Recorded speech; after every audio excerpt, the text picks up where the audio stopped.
It's Paul Roos here from Performance by Design, and welcome to the Culture Couch. And as usual, I've got one of my partners today. Emil Studham is my co-host. And Emil, I'm going to let you, because I know as an semi-professional AFL footballer on your resume, we've finally got someone on the Culture Couch that can tell a story about you and your journey in Toronto. But I'm going to hand over to you to introduce our guest, because I know he's a great mate of yours. Beautiful. Yeah, Cody Royle, welcome to the couch, mate. Thanks, Emil. Good to have you here, mate. So Cody and I met in 2009. I started Aussie X in 2008, so we popped over in 2009 and started playing footy for a rival footy club. And I think you even picked up the phone a few times for Aussie X in the dungeon there in the basement where we started the business, but you didn't do that for very long. I think I might have made two. Yeah. We've forged a really good friendship over the journey because, basically we've lived in Toronto from sort of 2009 to 2018 together. And Cody has a really interesting journey from working in the corporate space to writing a very cool blog with an Aussie XR drummy, which is really cool. So I'd like you to talk a little bit about that, Coach. I found that quite intriguing. And then your blogging just took off and it turned into a book and a podcast, and you've interviewed some unbelievable people. So if you can, for the viewers, a couple of minutes on your journey and where you are today. Yeah, well, thanks for having me on to start with, guys. I kind of live in this space as well. So any opportunity to talk about it is fantastic for me. And it's good to get the band back together after our lunch in Melbourne earlier this year. But I coach Canada's national AFL program. Yep. And most people are more familiar with me from either the book or the podcast. Yep. So I came out of the elite talent pathway in the AFL, and at 25, I'd kind of fallen out of love with footy and decided to travel. So lobbed into Toronto, like you said, and had an opportunity to work in the corporate space at the same time as playing footy. And all those ideas kind of snowballed into what was originally a book. And then, like you said, a podcast, And yeah, I've been so fortunate from a kid from Glen Waverley to end up on the other side of the world and not only coach the game that I love, but speak to or interview on my podcast people like James Kerr, who wrote Legacy, and the president of Starbucks and the founder of Lululemon, and the Patty McCord, who built Netflix's Culture Deck, which is iconic in our space now in corporate culture, and so it still blows me away a little bit. But yeah, right now I still get to coach footy. I get to coach elite athletes, and then I get to talk about leadership with guys like you. So I'm truly blessed. Fantastic. So you go for it, Rosie. Yeah, because I'm fascinated a bit, I guess, because when you're in that sort of team culture, even at a young age, it can be a little bit daunting to get in the corporate space, because it's dramatically different, isn't it? Everything we're taught as a young sportsman is about teamwork, and about knowing your role and playing your role, and getting yourself up every week the best you possibly can. So tell us a little bit about your first venture into the corporate world, and was that a shock for you? Did that lend you down to the path that you just touched on then? It certainly did. It's actually it's a funny story, because I had no backup plan. Like all of my eggs were in the basket of becoming a professional footballer. I didn't want to do anything else. You go through school and you learn all these different subjects, and you look at what you can study at university, and none of them interested me. And I was kind of fortunate in that my stepdad at the time, he was the VP of HR for Ansett, which is was a major airline in Australia that went bust. But I saw the elements of team that from footy in what he was talking about, industrial relations and unions and, negotiating salaries and all these kind of things. So I was really lucky to hear that at the dinner table, and it pushed me down that path with schooling at university. So yeah, it was just another element of how do you put together teams and have them operate. And it was the first time I found it in the corporate space. And then I went on to work in HR and ultimately recruiting as well. So again, it's just putting together teams. Yeah. And look, you've so I want to go on to a bit of your role models in relation to the people that you've had on your podcast, and Ruzi will dive into that a bit later on. But let's get an idea of who you are as a person. So the question, at PBD, we're all about leaders being role models. You've had people in your life. So let's touch on people that you admire in your personal life and the traits that they have that you love about them as leaders in your life. Yeah, I mean, the obvious one for me is my mum, just because of the behaviours that were demonstrated to me at an early age. So, I've got one sister, single mum, hadn't finished high school. Both her parents had passed away. She was an Air Force baby.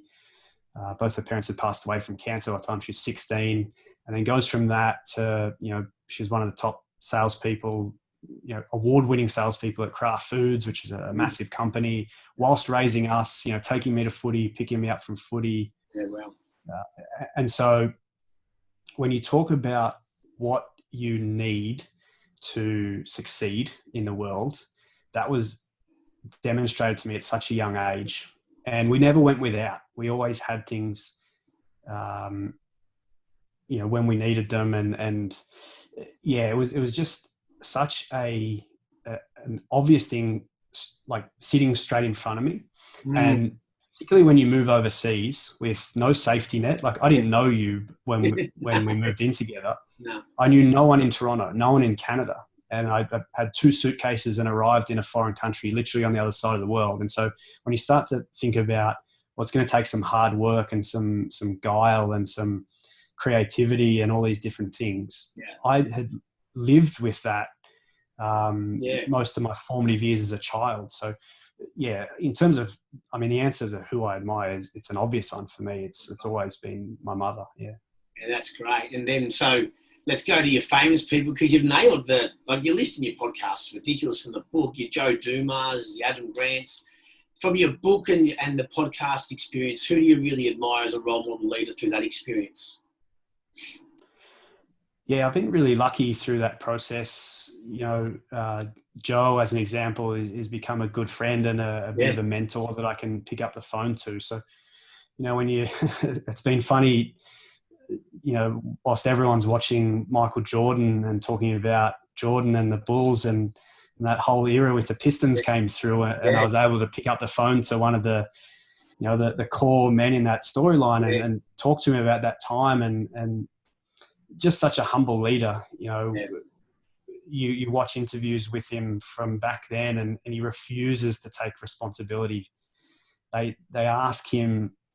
There's a famous YouTube video of an interview with Joe, and they talk about how Jordan said that he was his toughest opponent. Yeah, and he responds with, "I've got good teammates," and just refuses to accept the praise being given to him. And that's just how he lives his life. And I've been really lucky with people like that have just come into my life through just exploring leadership.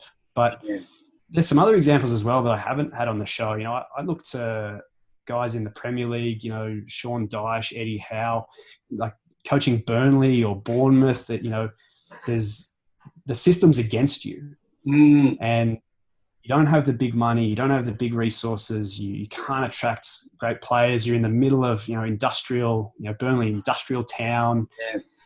How you bring players into that environment, motivate them, keep them middle of the table, and that be a win. I think that is truly fascinating, where, there's no salary cap. There's basically, the system is completely against you, and how you can continually bring teams together to execute at a high level. I think that's truly fascinating. Yeah.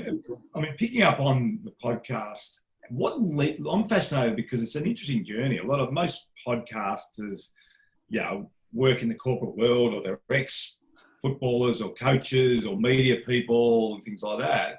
But it's worth exploring a bit about your journey, because obviously you saw a bit of a need for your sports blogs and the connection between sport and business. So take us through the mindset then, which led you to the podcasts. And then there's a lot to talk about with the podcast, but I'm fascinated in that part of the journey as well. Yeah. I mean, I fell into it really.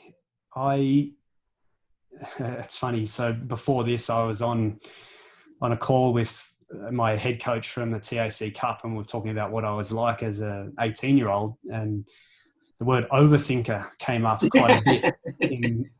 But that's how I attribute the writing was I had never really found an avenue, an outlet to kind of describe how I was feeling or thinking about coaching and leadership and teams. So I just started blogging. Mm. And it was confronting because you're putting your opinions out there. I'm a guy just in Toronto, Canada, talking about leadership.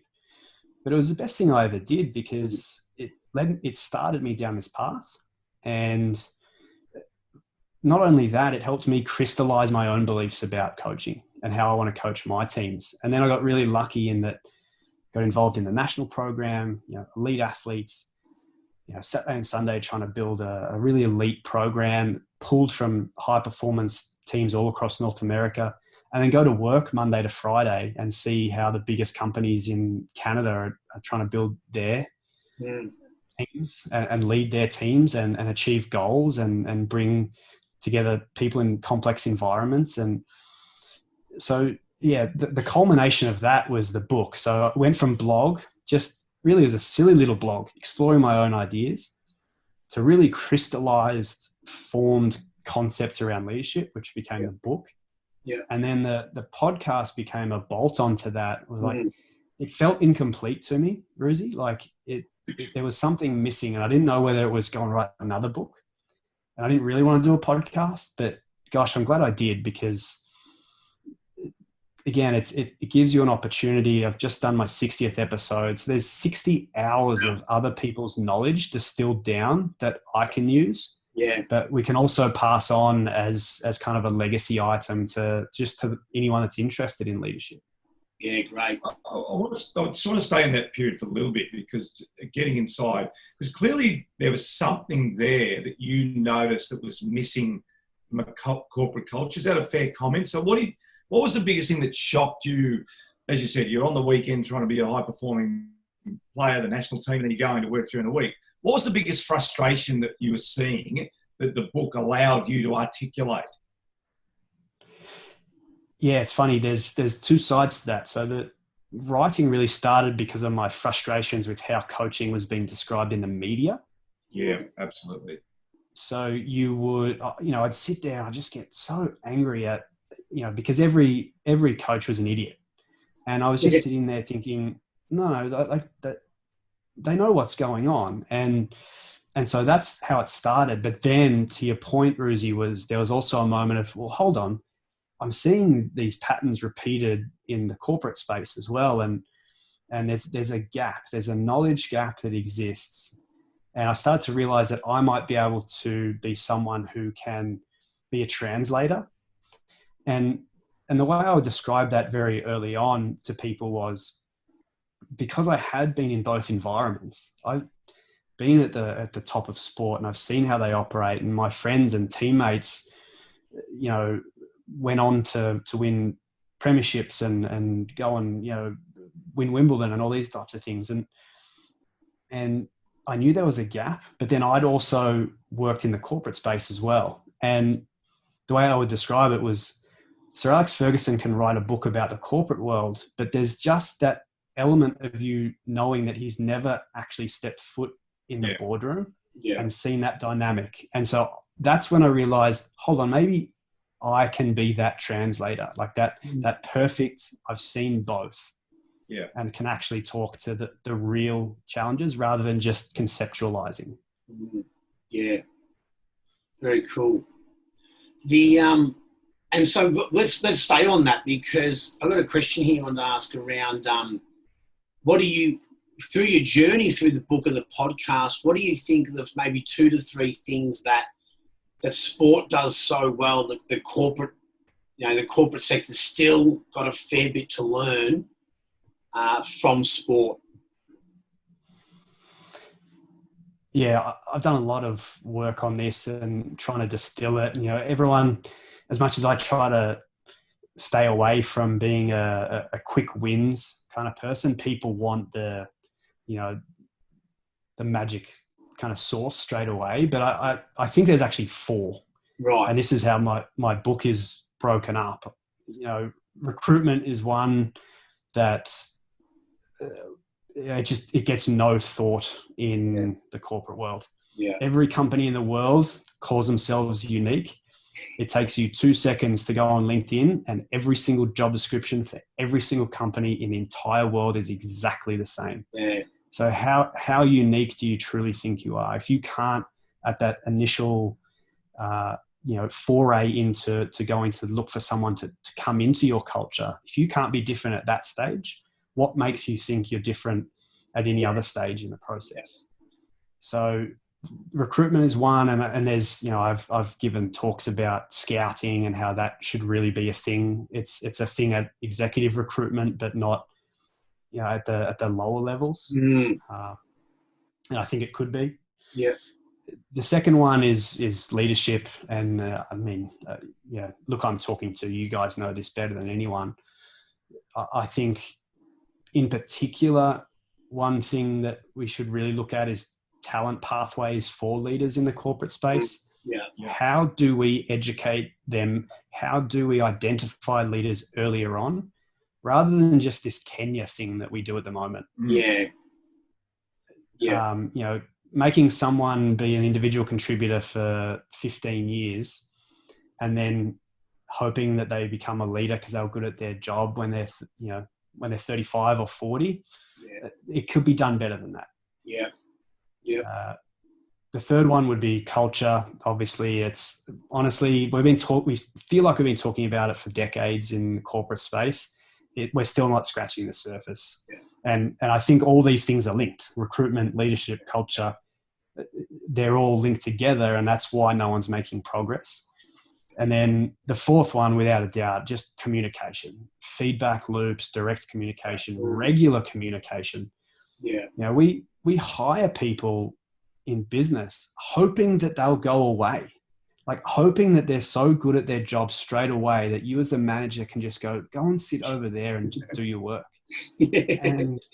And so, and again, that's just, you can't do that in sport. You have to optimize, and you have to teach and coach and be there with them, particularly when people are coming into your organization. Yeah. So that would be the four: recruitment, leadership, culture, and then the communication. Yeah. They're the ones that are just, they keep coming up no matter who I talk to. Yeah.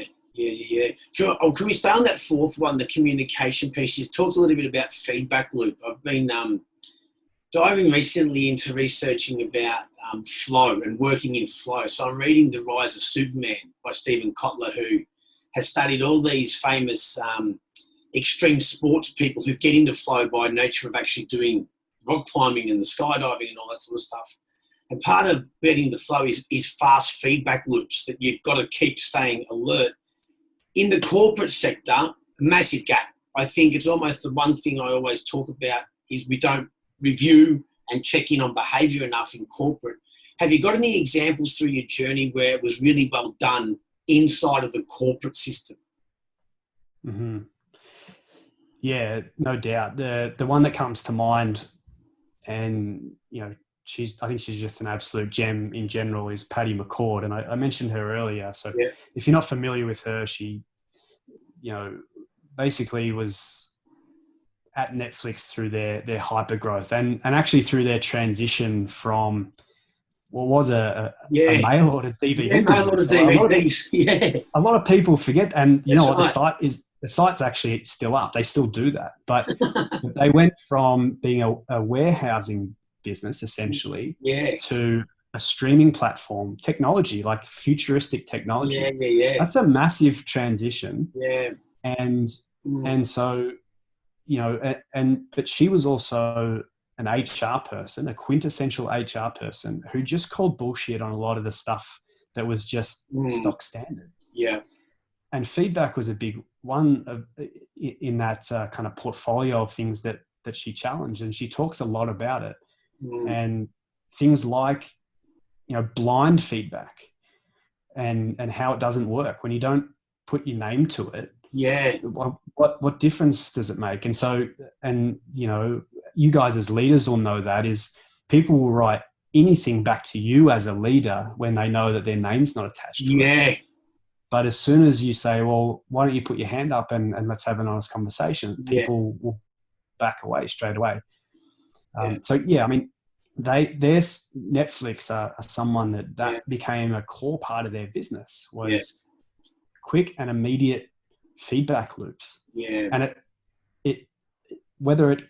I know that it came out of the fact that they were developing products so fast and because they were inventing the future. Yeah. The competition's coming quickly. They needed to, speed things up. But regardless of where it came from, is they were focused on mastery of it. Mm. They saw the power in what it can bring and how fast they can move when they have those quick feedbacks. Meanwhile, everyone else is still back on annual reviews. Yeah. Think about that. Rosie loves the annual reviews, Rosie. Big fan of them.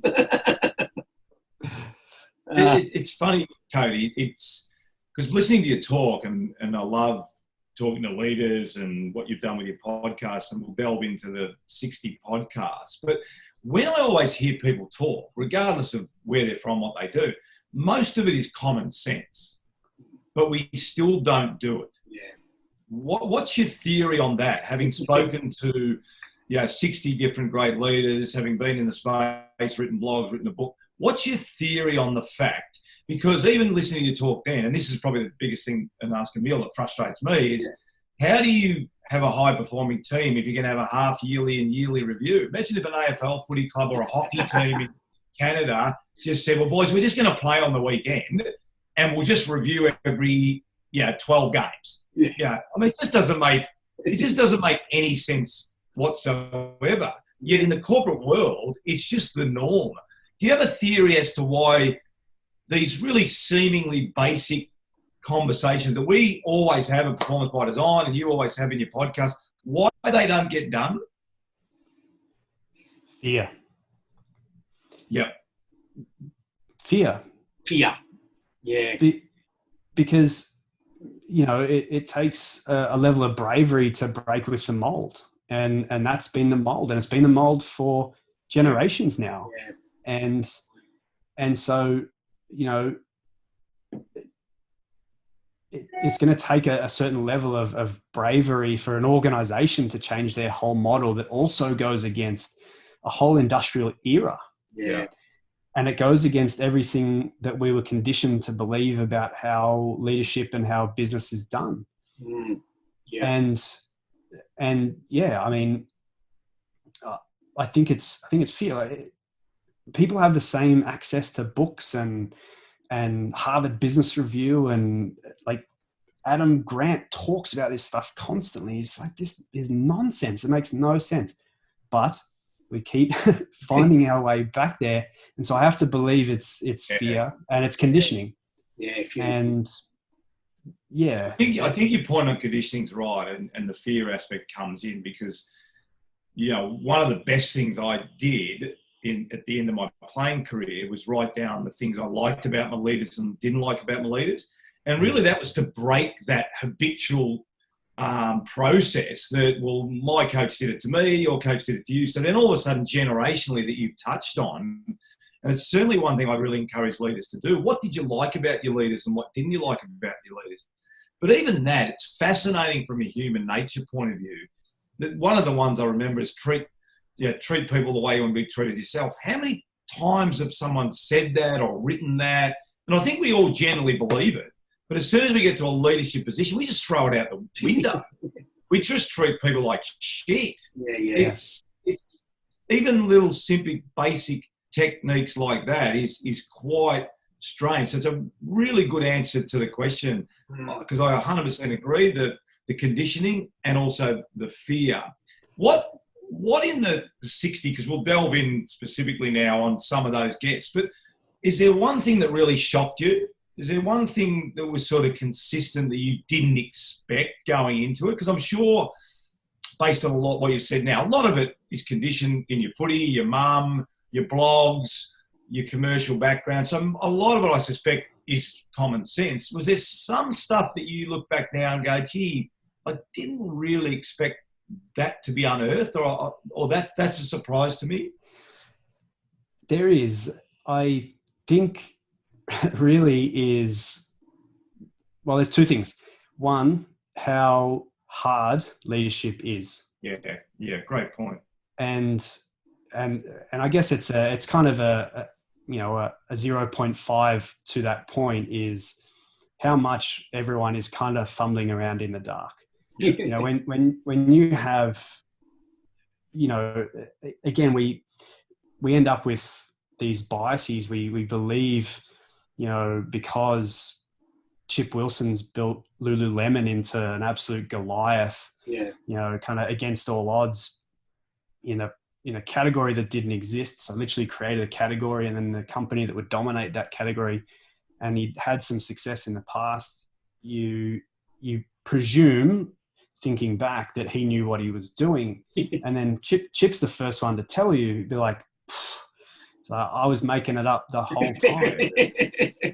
And I just kind of thought, you know, I had an idea, you know, obviously had trusted advisors and all this kind of stuff. But just it keeps coming up time and time again that leaders aren't prepared for this, and they don't have support networks, and it is hard, and it's lonely, and there's not a lot of systems in place to support leaders through that hard work. And that is consistent for, I've spoken to NFL coaches, I've spoken to NHL coaches, I've spoken to founders, I've spoken to CEOs, and that would be the consistent one, Ruzi, is just how hard it is at every single level. And yet we expect so much of them as well.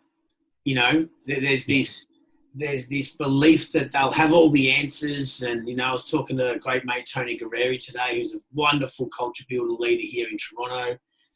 And you had to lay off some people and all that sort of stuff. And some of their reactions was just out of control. And here he is, you couldn't get a better guy, right? And people still expect him to be, you know, play the role of God. It's very, and that loneliness piece, very, very interesting, isn't it? And the support systems. Because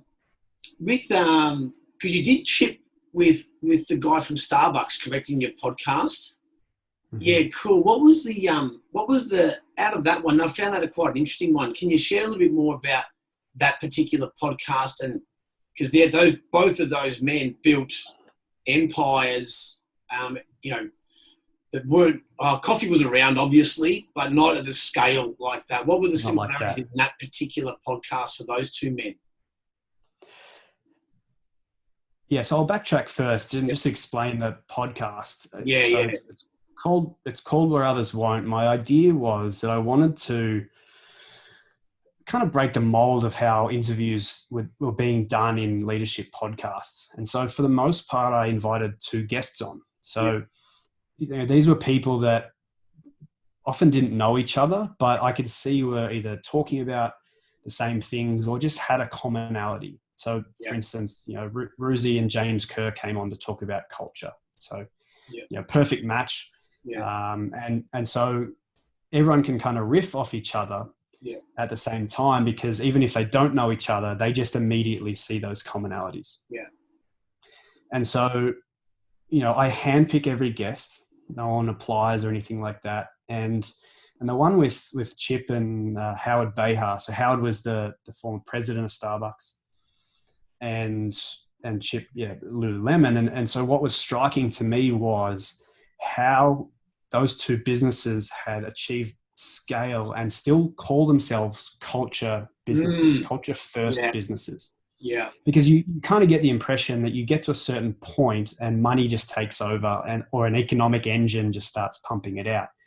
But both of those businesses have just kept returning to their cultural roots. Starbucks will close stores, and this is one of Howard Schultz's famous moves, to go back and teach the baristas how to make the perfect coffee again. Wow. So, and so that was why I wanted to put those two together. And what was most fascinating was, talking about how you can do this at such scale where you've got tens of thousands of employees. Because we kind of have this preconceived notion that you can do it at a small business, the whole Sapiens idea of, once we're over 150 people, it's, there's struggles with consistency. But here we are with the most famous coffee brand in the world, the most famous athletic wear brand in the world, with tens of thousands of staff. And I flat out asked both of them, is it customer first or is it employee first? Right. And both of them, hands down, without even blinking, said it's employees first. Right. I'll go to bat for my employees. I'll kick a customer out of the store rather than go against the employees. And I was hoping that that's what they were going to say, but it was just so fascinating. And again, because of the scale, right? Yeah. Yeah, very cool. But that's the point I think you've tried to articulate a couple of times, Cody, is people don't really understand some of these words. Like, what actually is culture? That's probably the thing that really hits me when we're talking about it, because unless you really understand what culture is, it's very, very difficult to get the ducks, get everything in order and get things done. And I think that's the thing that shocks me a bit, working performance by design, coming out of it. And I've worked, since I was in the semi-professional and working up until 96. But I think that's the thing that surprises me is they don't really understand what it is. So they don't spend a lot of time on it. Whereas when you talk to two gentlemen you're talking about then clearly understand what culture is. Yeah. So then because they understand it, they spend time on it. Is that a fair assessment? I think so, yeah. And you're right, it has become such a buzzword that you kind of know you have to tick the box. Yes. But you're right, Ruzi, I don't think there's a lot of thought that truly goes into it. Yeah. And so my point of, earlier when we were talking about the differences and the learnings, the first one was recruitment. And again is, so if you understand culture and what a culture is, and you've truly done the digging and to understand it, you wouldn't overlook recruitment. Yeah, no. That's right. It's the gateway to your culture. It's your whole company, really. It is, yeah. Right. Yeah. And so you would, and this I've stood on stage multiple times and delivered this talk. If you thought about it that way, your recruiters would become the most important people in your organization, not your sales people, not your software developers. Yeah. If you truly understood culture and the impact that it can have, your recruiters would be the rock stars. Yeah. But I think the extension of that too, Cody, is if you understand the importance of culture before you get to being that 1,000, 10,000 person company, it is clearly articulated. When you're at 50, when you're at 100, the sooner you can actually articulate, because most companies start off as a small company, don't they? Really, obviously, some of the bigger ones now that would have happened 100 years ago. But most companies, what surprises me is the first thing I would be doing is articulating what those behaviours are, what those cultures are. The book you gave me, Emil, which is a great book, Culture Code. Well, who was the guy that wrote that? Dan Coyle. Yeah. I don't know whether you interviewed Dan, Cody, but he talked about Johnson & Johnson, a big company, and they went through the big problem with Tylenol, and all they did was went back to, I think they called it their creed or the Johnson Creed, yeah. Creed. And they went back to their creed when Tylenol, they were actually, was poison in it. They were actually killing people. Yeah. It was catastrophic. And it was just a real, for me, listening to what you're talking about now, that's how strong that connection can be. Now, hang on. This is about our creed. This is about our why. This is about our behaviours. And that's how powerful it becomes when people... But I get surprised, and I'd be interested in your thoughts on how many of the 60, without mentioning names, you felt really got it and felt didn't really get it.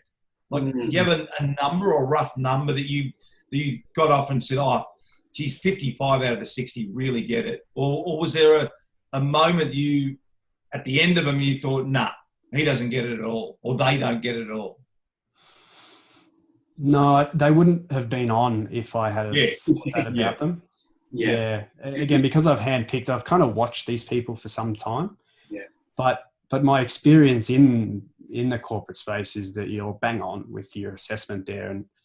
And you just have to look at even how many organizations go to outside consulting firms to help them, like with their big kind of grand visions. Like you as the company should be able to at least start there. Yeah.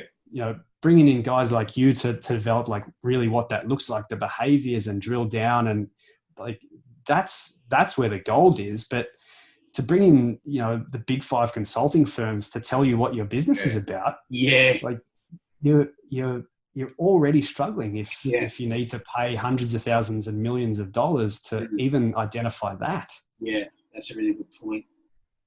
Yeah, there's so many questions because there's so many intriguing people as well that you've worked on. The recruitment system piece, I want to stay on that because I reckon you made a really great point about if you truly understood your culture and you understood that it drives your results because it's your people doing stuff together in the same direction that drives your results, which, you know, is driven by behaviours they accept and reward of each other, then they would understand that recruiting becomes as important to the connection of that. What was, are there any good recruiting systems or structures that you came across that are worth bringing up for the viewers?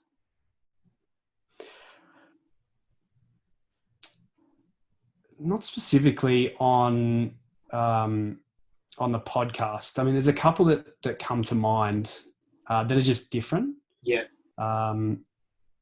You know, I would look at, again, going back to that kind of that thought of, you know, Burnley, you know, the whole system's against you. And then I look at the way that Shopify do things. Right.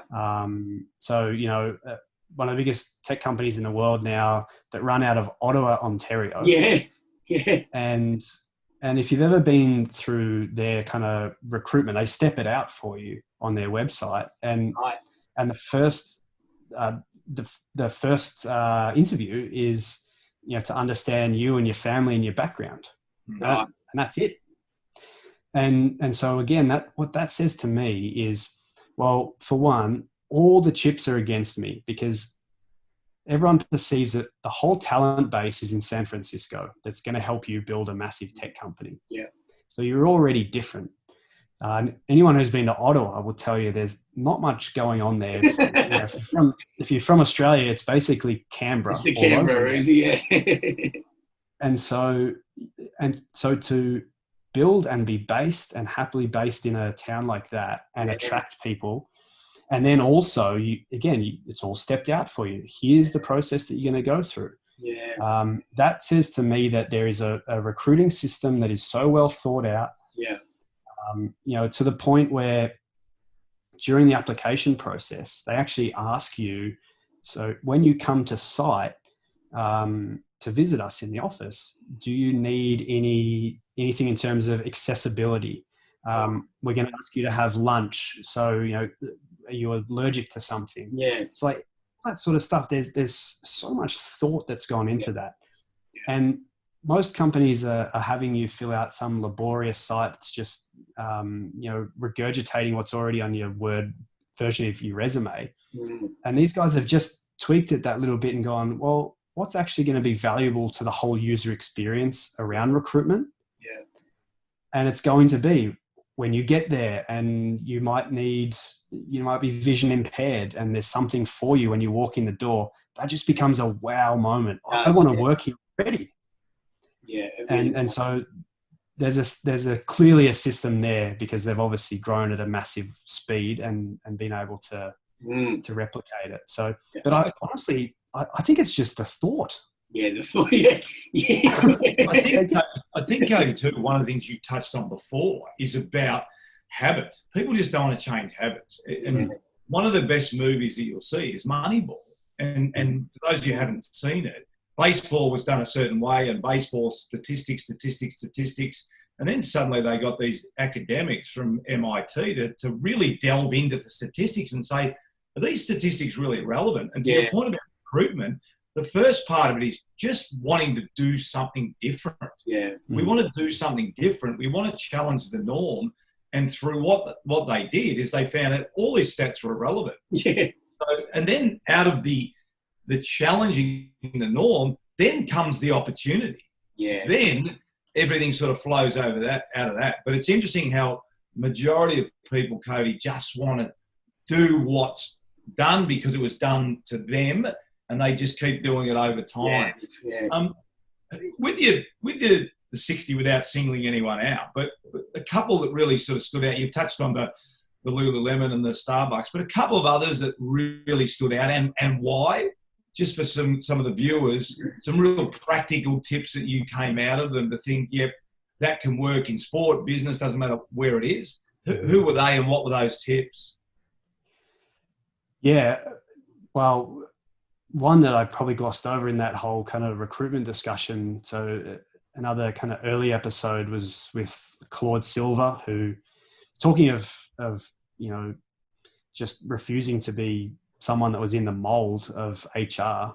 Her title is Chief Heart Officer of VaynerMedia. Yeah, right. And so she works with Gary Vaynerchuk, who's, kind of very famous social entrepreneur.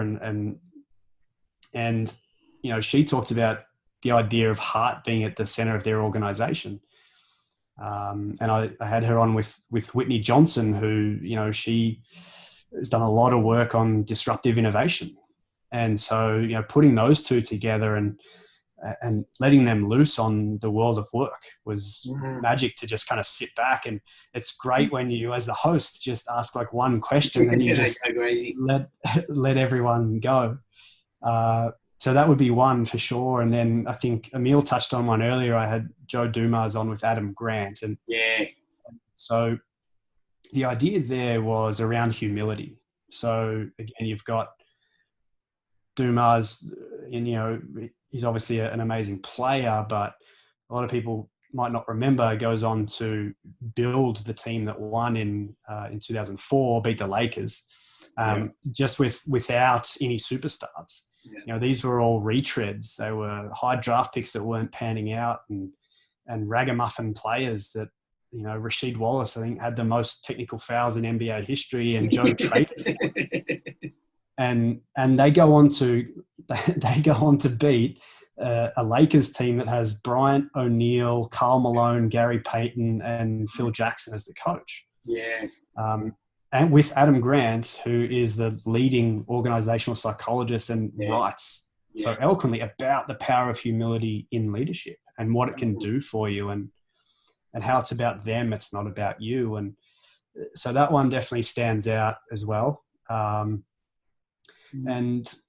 probably one last one, just because it's a little bit left field, but it's starting to come onto the radar now, is I had her name's Dr. Meeta Singh on, and she's a sleep doctor, and she works with a lot of the MLB and NHL teams around sleep, call it sleep performance if you want, but the impacts of sleep. And what's most interesting is, she's dealing in a really tough environment. MLB players, like Major League Baseball players, they're in 4 time zones in a week. They play every single day. They're playing a coordination game. So, if they can't sleep, they don't sleep. They've got jet lag. It's not the right temperature. And so she's solving those level of problems. Wow. And so that's just really fascinating in terms of, if you start to pull on that thread and think about, things like mood and mood in the workplace and the impact that your sleep has on it. It really, really stood out to me. And it's going to catapult into the stratosphere in the next couple of years, particularly around leaders. Yeah, definitely. Yeah. I mean, the wellness space is untapped, really, isn't it? Yeah. In terms of leadership. Totally. Yeah, one of the best quotes I heard is, your own health will determine the healthier business. And it's never been more important than it is now, and I think that's one thing for all the cultural things we've talked about, I think that's a big gap as well. Leaders really taking care of themselves.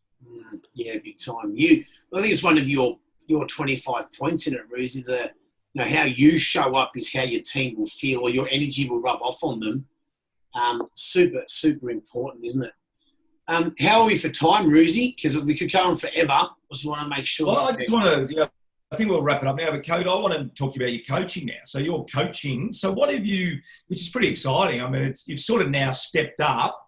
So let's wrap it up with that, because you've got all this experience, from the under 18s into your footy, into your corporate, into your blogging, into your podcast, and now you're sort of stepping up, in a really difficult, tough role as the coach of the national team. So how have you all tried to bring that all together? And it's probably a good way to wrap up the session. Yeah, I mean, I see them as fitting all together. Like the interviews are my coaching education, because I can't come and listen to you speak at an AFL coaches conference. And so, I was kind of almost by necessity that I decided to go and learn from other leaders.